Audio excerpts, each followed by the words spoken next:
All right, welcome back to the Mom with a Calling podcast. Today, I'm speaking with special guest Katie Miller.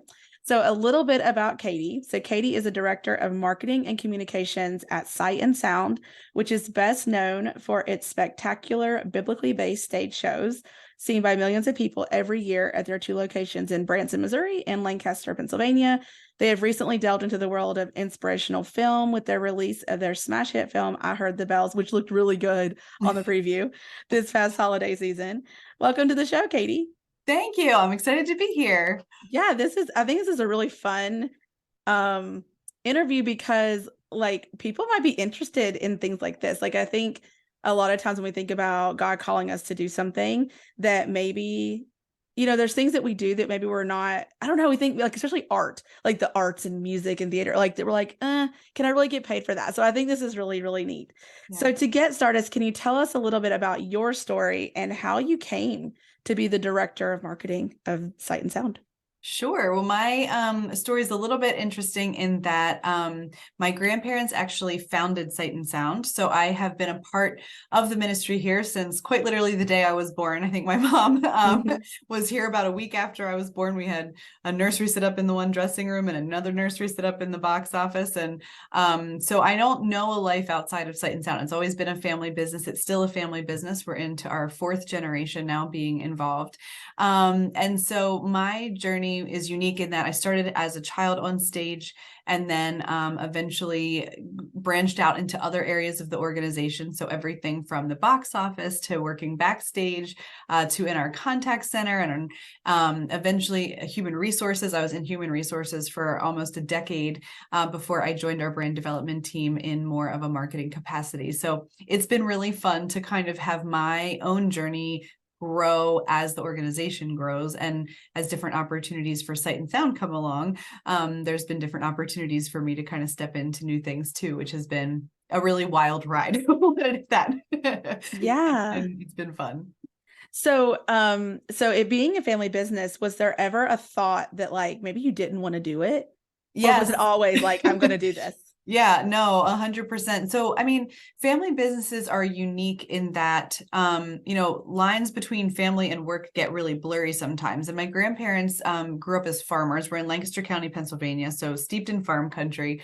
And, they grew up on farms where that was the family business. And so everybody just did everything together. So that was my growing up experience. And then in my early 30s, I had two children that I was homeschooling. I had a toddler who I call him my wild child. I don't know what it is about those third borns and the last borns, but they give you a little bit of a run for your money. So I was homeschooling. I had a very rambunctious toddler, and I was working at Sight and Sound part-time. And I did kind of hit a wall of like, Lord, I don't think I can do both of these things super well anymore. And I'm not sure what you're calling me towards, but here I am open-handed, like, take me where you want to take me. And I, for whatever reason, assumed that was going to mean me leaving Sight and Sound and becoming a full-time homeschool mom.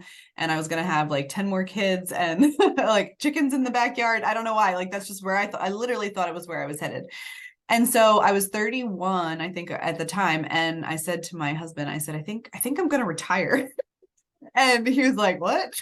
And I was like, yeah, I think. And he kind of was like, okay, well, let's pray about it first. Like, I'm not sure. And so I wasn't enjoying homeschooling. I was homeschooled. And so I kind of, again, like, I think sometimes, especially as women, I think we can, whatever we grew up in is what you just think is normal. And so I'd been homeschooling my two older kids and I wasn't enjoying it, but I thought I wasn't enjoying it because I was just kind of stressed out and there was too many things going on. So long story short, one of our leaders here at Sight and Sound came to me and said, hey, I don't know if you're happy with what you're doing in HR, but we're creating this new entire department and I'd like you to consider a position that's being created in it. And I literally said to her at the time, I said, no, I'm retiring. She started laughing. She's like, no, you're not. And I said, no, I think I am. I think the Lord is like calling me to this thing. So she ended up becoming this really cool mentor in my life. But the conversations that unfolded over the next month was her just sort of going like, I know your family has taken this certain path of what life looks like and you homeschool. And she said, but do you think that's what you're called to do? Like, have you ever thought that maybe your calling looks different? Mm. And honestly, like, it sounds silly, but I hadn't. Like, it had never occurred to me to work more than part-time and have kids and all those things. And so I said, okay, I'm like, I told her, I was like, I'll pray about it, but I still think I know where this is going. So this is what I said to the Lord. I literally, it was like a Gideon's fleece like no other. I said, I can't walk towards a different job and keep homeschooling and be the kind of mom and wife and just whole person that I want to be. So something has to be really clear that I'm supposed to lay it down. And I thought I knew what it was and I was about to lay this down, but I trust you. So if you want me to lay something different down, help me lay something different down. No joke, literally the next day. Like, and I don't think the Lord always works like this, but in this story it did. The very next day, I get a phone call from someone else in my family who I had not talked to. They didn't know I was having all of these thoughts. And she said, this is so strange and so random, but I really felt like the Lord told me to call you this morning. Tomorrow, I'm going to go to an open house of this little private school that's opening, or that's right down the road from our house that I never knew existed. Do you want to come with me? I feel like you're supposed to come with me. And I was like, okay. Not a coincidence. And I went to this school. I fell in love with this school. I had like some amazing conversations with some of the leadership there about like what I wanted my kids' life experience to be.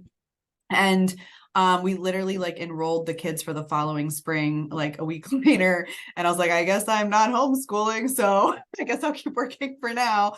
And then it just sort of sent me in an entirely, truthfully, like entirely different trajectory in my life than what I was expecting to walk down, which is, never say never, it's just like what it is. And so I stayed part-time while my toddler was young. But then as soon as he started school full time, I came into the building. I was working from home some days to be home with him. And, I was doing that thing where you work at like 5 a.m. before they're up and 9 o'clock after they're in bed. So that's when most of my work hours were happening. But for the most part, I was able to juggle and balance both. And it was an interesting ride at that time. But now my kids are all getting older. My youngest is 10 and my oldest is graduating this year. So it's a very different life season. But yeah, it's been quite a journey. I have so many thoughts because what I love about that is that, well, because I homeschool and but I didn't come from it's kind of the opposite where I was like, I'm going to homeschool. Like I wasn't homeschooled, and so it's like the opposite. But I think that what is really powerful in that story, that you were willing to lay it down. I mean, like you thought you knew, but then just being willing to take it to God and then let him tell you and then be willing to say, okay, even if it's not what you wanted, but also that like that sometimes we do things that we think are the things we're supposed to do. So when like knowing that you were homeschooled, how did you, and I say this because like there are people that are working their careers or whatever, or they like a lot of times we come home to work and we think that we need to have our children like with us because that's like what you're supposed to want to do is like have your kids with you at all times and somehow work. And so I remember when I had the choice, when I realized that I couldn't do that. My son I have one, but he is like all kinds of wild child all in one. And he like we'll get our two together, they'll rule the world. Yeah. Well, like if it's like first, like they talk about like, the I don't know, like the middle and the like the youngest, he's like both of those in one. Yeah. And so anyway, but I just remember literally crying because I was like, am I supposed to put him in daycare? Like I felt like such a bad mom. So can you talk about like, I know that, I mean, yes, God was telling you, but did you wrestle with like the idea of like being a bad mom by not homeschooling anymore and like what you thought was the way you're supposed to be a mom? Yeah. I mean, 100%. Like even though it's a family business, most of the women in my life were all stay-at-home moms. They would have maybe worked a little bit when we were younger, but it was, as the business grew, it was different. It was not just like a mom and pop, experience anymore. And so it changed a little bit. And as it changed, like it was really hard to lay down even honestly, like the decision, there was other factors, there some health things and other things that played into it, but to not have more kids and not have a bigger family was a big one because most people in my family have more kids than 3. I stopped at 3. And so it was just this whole season. The Lord brought several just really amazing women as mentors into my life throughout that whole season. One, her name is Lorraine. I talked to her last night and she's just awesome. And she took me on this very interesting journey of just breaking down all of the expectations that I put on myself that I then just automatically assumed were from God, which is not the case. Like I was like, I'm a firstborn. I have a really high capacity. I have an outgoing personality. And so it was one of those things where like, I just had this whole list that I didn't even know I had. Honestly, it all lived back in the back of my mind, but that I needed to have, 5 kids, that I had to homeschool, that I had to, and she just was like, where are you getting all of this, that's what God like best for you looks like where is that coming from? Because it's not scriptural. There's nothing that says homeschool your children. Like there is nothing that says have at least 5. Like she said, why, where's this all coming from? And I was like, I don't know. It's just always been there, and we live our lives, I think, and those are like big tangible things, but it's in how I think we expect sometimes womanhood to look a certain way, or even the types of jobs that we're in. It's everything. We put these expectations on ourselves that we just assume somehow are from the Lord. And so I'm so grateful for the people that God has brought into my life to help me kind of like redirect. And she said to me one time when I said to her, I was really processing, like, do I want more kids, or do I feel like, my family is full with 3?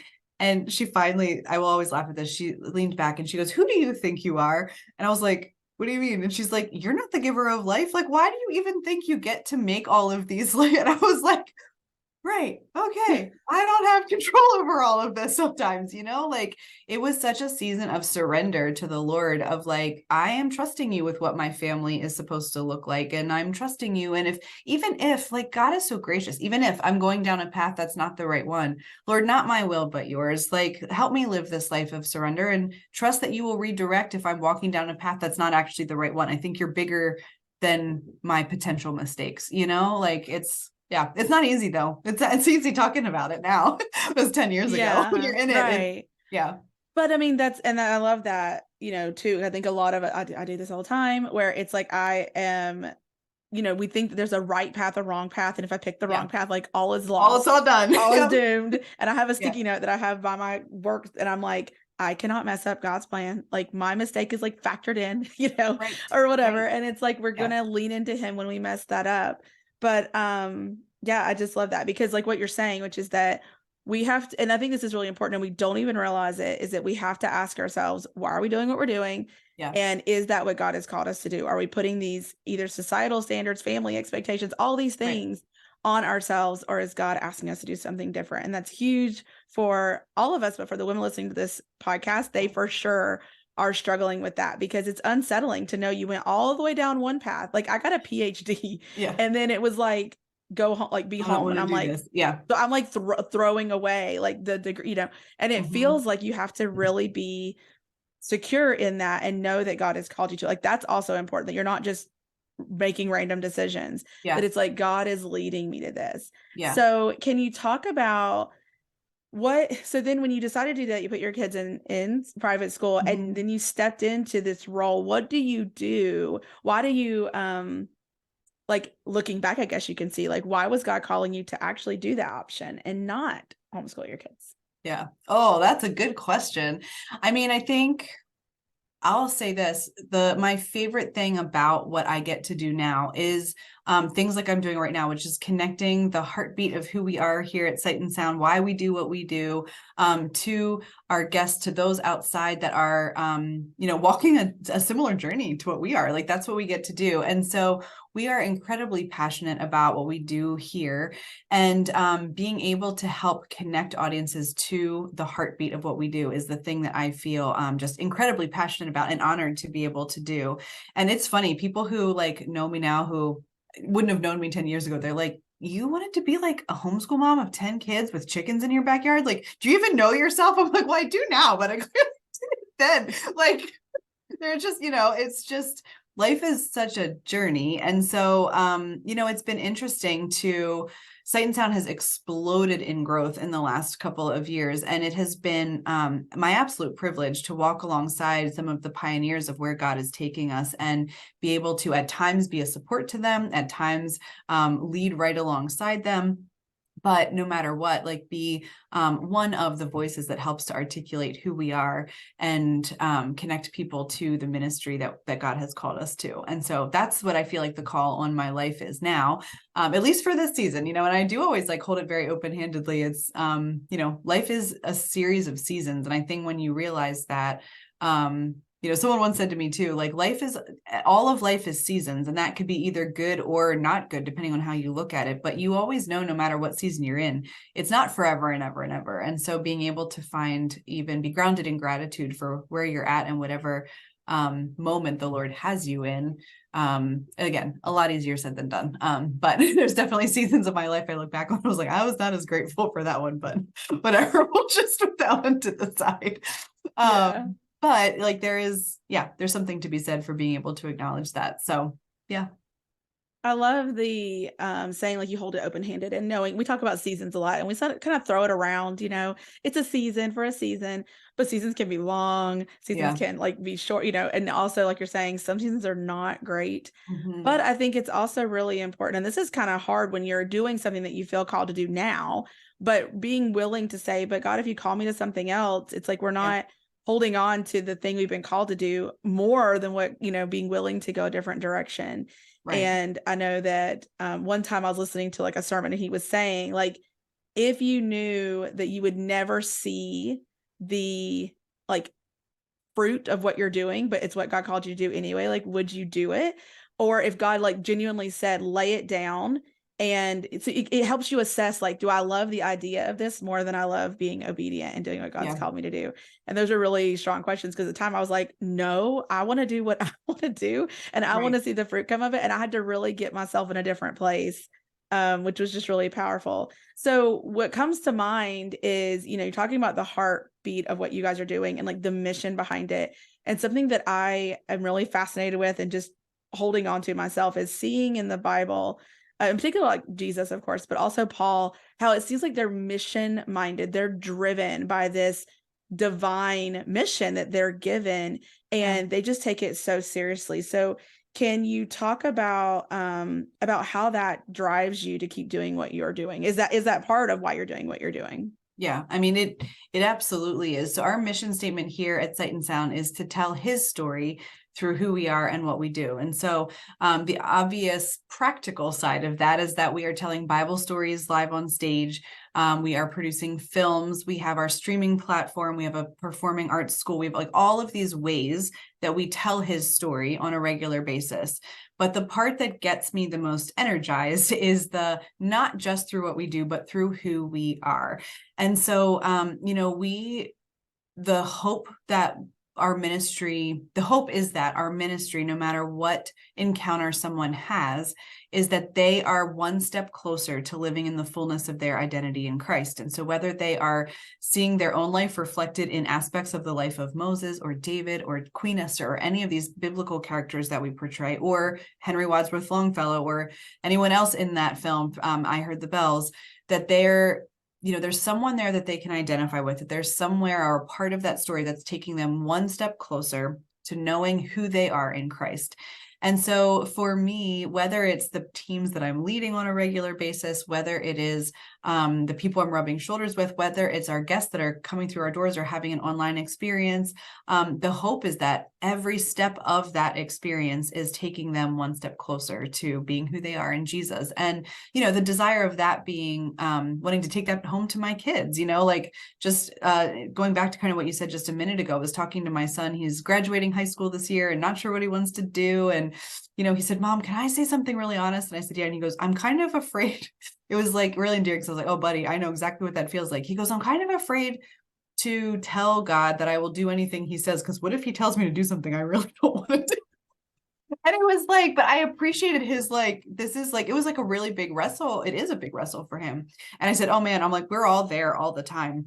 I said, but this is the thing, like I said, more so, I hope in the season of your life, more so than focusing on what if God takes me to a hard place. I said, I want you to be able to be lit up and familiar and trust in the goodness of God, even in the hard places. Because I think sometimes we do that. Like if somebody would have told me a decade ago that I would be fulfilled doing what I'm doing now, I would have laughed at them and said, absolutely not. And now I can't imagine doing anything else. Like the life experiences and the people I've met and the conversations I've had, and even the personal growth of what God has done in my own life. It's been such a journey, and one that I would not trade for anything, even though it's had really hard times. And even though balancing, mom life and work life and all the different things is a lot of effort. God is so good in the middle of it. And so that's what I was trying to encourage him. I said, no matter where he takes you, you have to trust that he designed you for a purpose, and there's nothing else you can do to be fulfilled. The only place you'll be fulfilled is in the center of his will. So even if it doesn't look like something you think you're going to want to do, you won't know till you get there. But once you get there, man, like it's a ride like none other, So that's what I was sharing with him. Like, it's just so many times I think we look out at what we think the Lord is calling us to, and we're like, we don't want that. And then you get there and you're just so grateful to be there because you had no idea. You didn't know what you didn't know. He's our creator. He's the designer. He designed us for a purpose, and discovering that purpose might feel challenging at times, but there's nothing quite like it. And when you do. Mm-hmm. I love that, because it came to mind as you were saying that it is, we focus on the what if it's something hard. That's just our natural, but I think it's Yeah. also like a spiritual attack in a way, that it's like to forget the part where what if God calls you to something awesome that you Yeah. do love, Right. that it's gonna be like he's put something in you that it's not gonna be drudgery. Like, and we Right. are afraid of that at times, and it's like if we believe that he is good and that he's our father, that he's going to lead us to somewhere that it might be hard, but Mhm. we're going, like you're saying, we're going to thrive in that place. We're going to just know it's where we need to be. I mean, Paul was constantly getting beaten and all sorts of things, but he was like, this is awesome. Like, Yeah. there's a part at the end of, I looked it up the other day because I keep saying some verse, but I think it's at the end of First or Second Corinthians, where he says, like, it just catches my eye every time because I want to remember this. It says, like, I want to come to you, but God's opened a door here at Ephesus and there's a lot of opposition. And I'm like, I would not think an open door from God would have a lot of opposition. Right. And so that's why it stood out to me, because to him, that's not what that means. It doesn't mean the easy path. We say that a lot. Like, if God opens the door, just walk right through it and it's going to be, rainbows and flowers. And it like God will sustain you through it. And it may be easy in a lot of ways. Like, he is there, but it does not mean that it's just, I don't know, you could be called to do something really hard. Right. And each of us are called to different things. And so I just think that that's really powerful that you said that, and encouraging your son. And I think of this thing, like, even though, he's going into college, or that time of deciding where he wants to go. I think that's how it feels when we're in a career and we feel like we're called to pivot. It's like we're back at 18 going, what am I doing with my life? And Right. like, where do you want me to go? But it's unsettling when you're in your 30s Right. and suddenly God's like, you're doing something different. And it's like, bah, but I Yeah. have like kids and I've got like all these things. Like, we feel like we've been there, done that. And really, I think it's like you're saying a minute ago about being willing to change in different seasons. We go into college and into the career world with the belief that we're going to be like solid I on know. that path Yeah. forever. And like, it's Right. never going to change. And it's being willing to do something different. And you're talking about too, like your productions and helping people like speak to them. And I mean, you guys, can't control that, right? But I think it's like knowing that there's power in what you're doing. And even just watching the little trailer for the trailer for the Yeah. movie, I Heard the Yeah. Bells. Like, when I watch movies like that, I personally get so inspired. Like, I'm like, oh, God's going to call me to do something amazing and it's going to be hard, but I'm going to do it anyway. And it's going to reach people. And like, but other people might watch it and they have a totally different, Right. experience. And so I love stuff like that. And homeschooling, one of the things I had no awareness of this. Like, I didn't have a Christian upbringing or like teaching, but Mhm. learning about history through like a Christian Yeah. viewpoint, to see the things that people did out of like this courage and just to see how God moved. It is so inspiring to read like like the biographies of these people and things. And like, that's an amazing part of homeschooling, or just educating your kids in general, just to share with them these amazing stories, so that they're inspired to do something and know that God might ask you to do something big. And you guys get to bring that stuff to stage or to the big screen. Right. And that's like reaching that generation in a different way. They might not want to read a book, but they Right. might be willing to watch, these shows. So I think that's really powerful. Yeah. And I do think that we can underestimate the amount of joy that you said, Paul, you literally like took the thought out of my mind as you said it. And I was like, she's reading my mind. But I actually said that to my son the other night. I'm like, I've been reading like Paul and Silas's story about them singing in the prison very differently recently. Like I don't know if it is my Christian background and like my like uber like Mennonite roots here in Lancaster County, but like there was always such a mindset that if I was serving God, there was some level of misery that needed to be attached to it, or I wasn't actually serving God. Yes. And I was like, I wonder. I genuinely, now I know, like, listen, Paul and Silas, they were beaten, they were in pain. I'm not diminishing that. Those are all real things. But I actually believe they absolutely loved and were fulfilled by the call of God on their lives. And when they were singing in that prison, it wasn't from a space of sacrificial praise. It was from a place of full-hearted gratitude that the Lord had spared their lives and that they just knew that he still had a purpose yet to fulfill in them. Like, I think it was out of like, honestly, joy and gratitude. And when you start to read Paul's letters with that mindset of Paul loved what he was doing, he was wildly fulfilled, and there was nowhere else in the world he wanted to be than wherever God had him. His letters and all the times he says, I count it all joy, or count it all joy, or enjoy. Like he says that word so many times.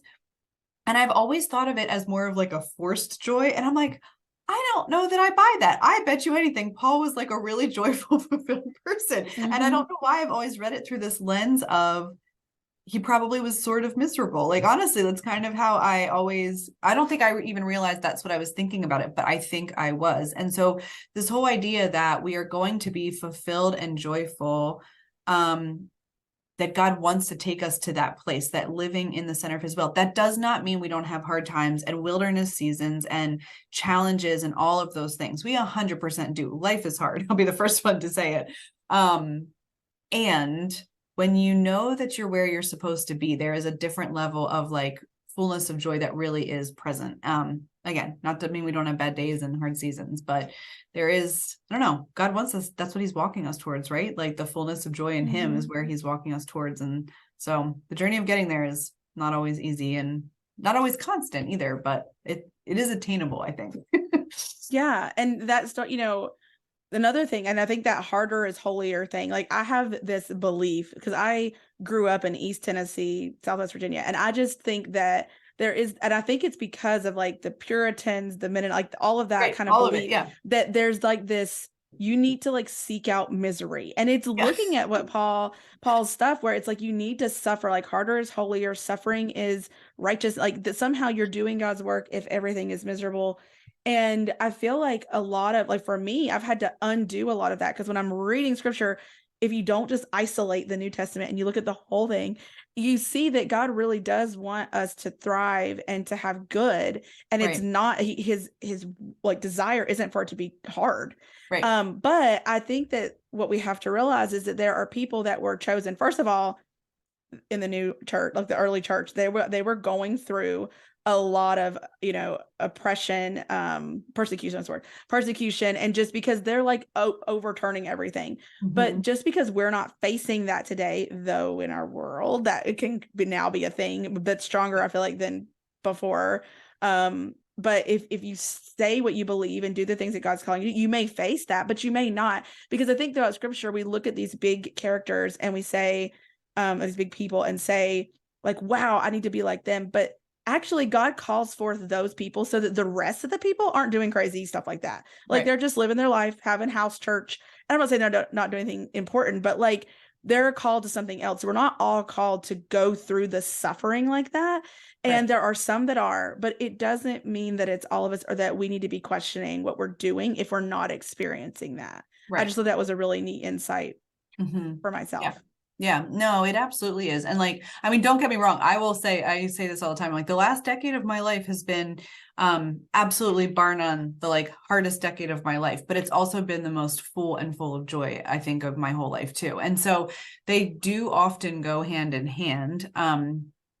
Joy and being full and filled up and purposeful doesn't always mean easy. It usually doesn't actually mean easy. Yeah. But it's worth it though. It's worth it. Yeah. So talking about a little bit more, I wanted to touch base really quick on just like how, you have these two theaters, you're doing all this stuff, you have a full-time job, you've got kids. How do you manage all of that and not get overwhelmed, stressed, juggling? I mean, maybe you do get overwhelmed, but like, I was how gonna do say, I you, do. Let's just be really clear. can you just speak to that a little bit?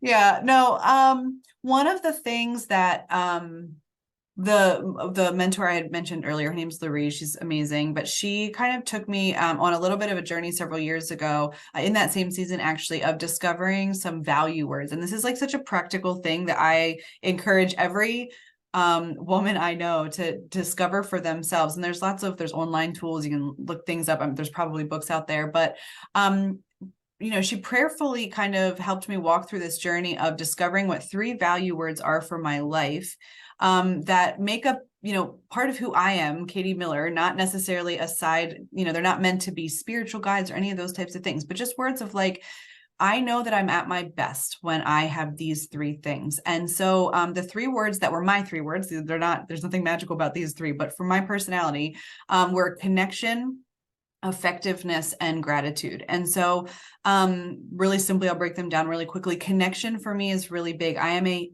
deeply relational person, but I am not a like social butterfly necessarily. I love to have one-on-one conversations where we can like go deep real quick. And so I was in a season where I was recognizing that, between kids, sports things and birthday parties and just everything that was happening in our family life, I'd come to the end of a weekend and be like drained and tired and exhausted. And some of it was not, I was like, it's not that I'm not getting downtime, but I'm actually not getting filled up right now. And so how do I walk through life in a way that I'm providing space to be filled up? And so one of the things that I was recognizing was that in a season with young kids and activities and work and just everything, that there was not actually a lot of space in my life for true connection, which is what I think the Lord calls us towards so many times. And so now that becomes a word that helps me make decisions all the time. So if I'm given the choice between, hey, I've been promising one of my kids that we're going to have, a one-on-one date this weekend, but we get invited to this really cool function over here, I'm going to choose the one that provides space for a deep connection, a deepening of relationship. And a lot of times that might be surprising. Like there are times where it's like, hey, we're just going to be home for the day. I haven't been home for a while, but this friend is in town that I haven't been able to connect with in a while. And that feels like a priority in this moment. And so it helps me prioritize and just say like, I need to make sure that I'm providing space for connection in my life and use that as a guide. The other one is effective, partially because I am a high productivity person. So like high energy, get stuff done. And for a while, I wanted the word to be productivity. And she kept pushing back. She's like, I think there's a better word. I think there's a better word. And I realized that for me, I'm never going to have trouble being productive. If anything, sometimes I'm overcommitting. I'm taking on far too much. And so for me, I use the word effective as a guide, especially when I'm looking at my free space or looking at my calendar ahead for the week.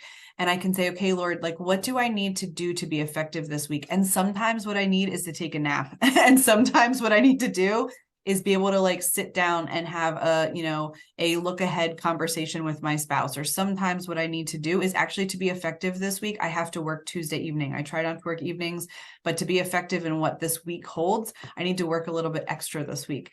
And so sometimes it's just saying, Lord, what do you have for this week? And then how am I effective in that? And it can mean working more, or it can mean I need to take a nap because I'm really tired and I haven't had space to do that.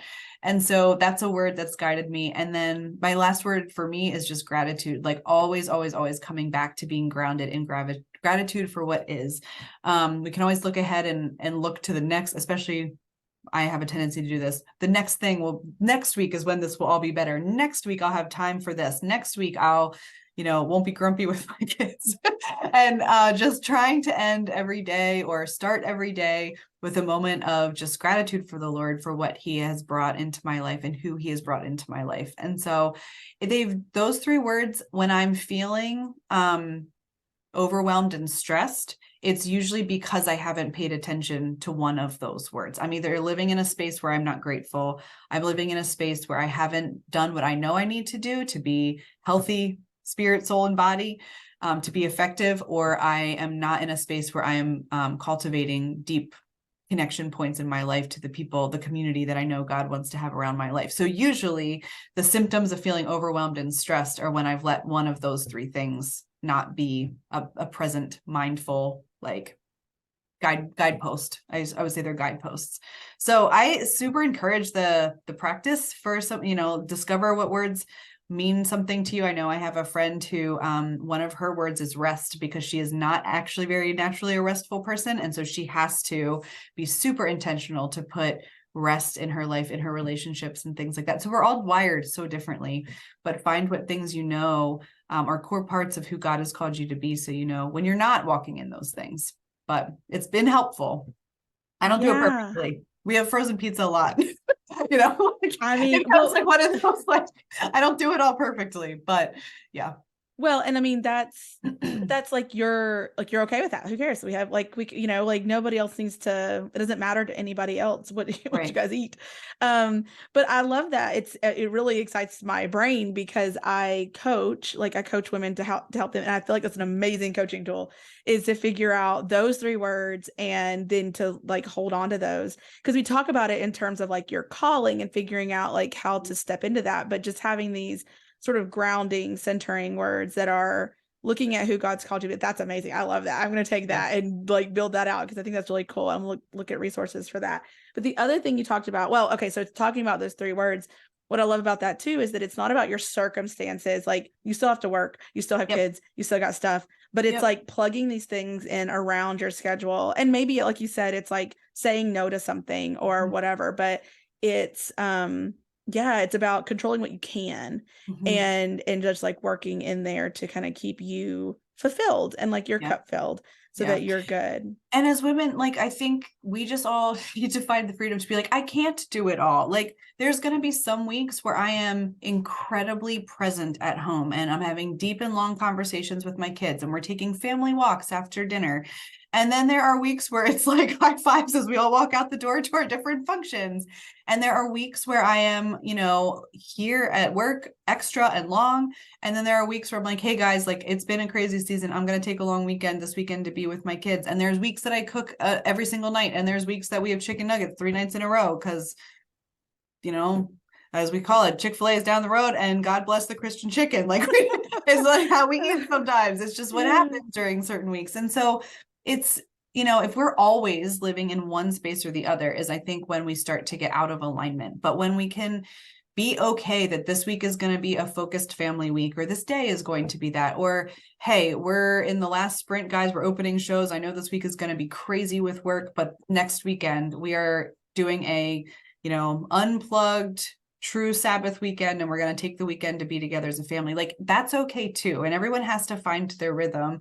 But it's okay to acknowledge that we can't do it all. We can't.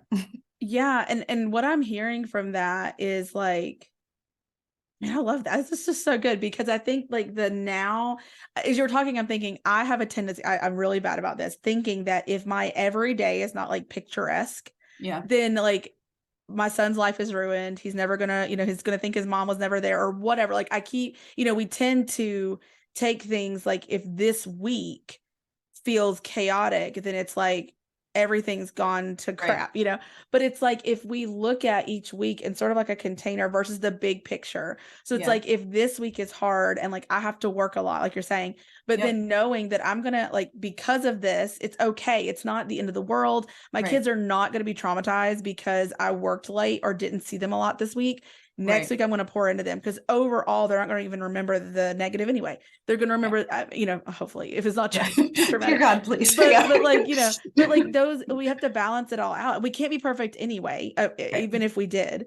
And so, that was really encouraging, I think, to think of it that way, and really important to look at it as this sort of knowing, like you said, your 3 words, but also your big values, right? Like your big, like my family matters, connection with my family matters, taking a Sabbath matters, like going to church, all of these things, and figuring out overall how to fit them all in. Because what happens for a lot of us who are at home is that who are working from home, is that we will either lean heavy into our home and then feel like sad, like I wanted to work on my business, but we're thinking that we're not supposed to, or the other way, we're working so much trying to like get so far and we're not even spending time with our family. And just being okay with the ebb and flow of that it may not be this consistent, perfect, balanced routine all the time. And then it's sort of like overall just having them all kind of touched.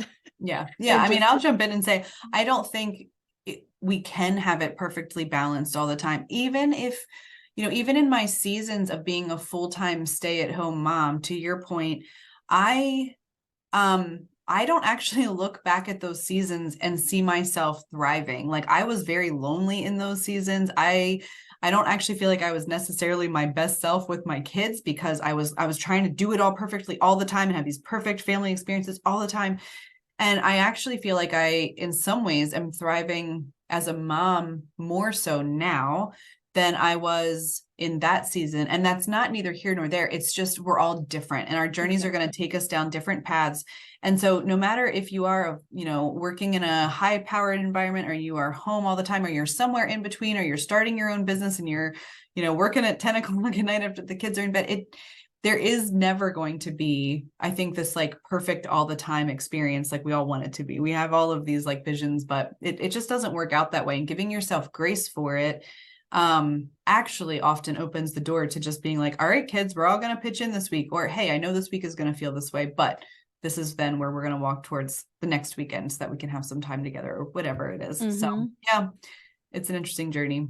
Well, it really goes back to that confidence too, sort of confidence in where God's calling you and being okay with that. And you talked about having, like you mentioned her a couple times, like having a mentor. And I think that sounds like it was really influential in your life, but just having a mentor during your seasons that can speak life into that and kind of call you out, or it could be a coach, it could be whatever, but or having a friend maybe, but it's just like having somebody to say like, you don't seem like you're doing so great. Like, do you really love what you're doing? And challenging why we're doing what we're doing. Cause sometimes we do it because it feels like expectations from people around us or social standards or whatever, but we're not really leaning in. And I love that you said that, like in a lot of ways, when you really allowed yourself to fully experience what God was calling you to, all those changes, that you're going to thrive more because you're now in your sweet spot. Like you're telling your son that when you get there, you're going to actually do better because it's what you're meant to do. Right.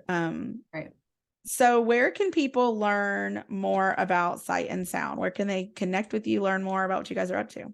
Yeah, the easiest way to find us is just to go to our website, which is sight-sound.com. It is everything on there, from how to visit us in person to how to stream our shows or films online. And the way you can sign up for the mailing list or follow us on all the different social platforms to see what's coming down the pike. But we're so grateful for the ministry that the Lord has called us to, and the way that we, and more than anything, get to connect with people along the journey. So thank you so much for having me a part of your journey too. Yeah, thanks so much for being here. This was a great conversation. Yeah, likewise. Thank you.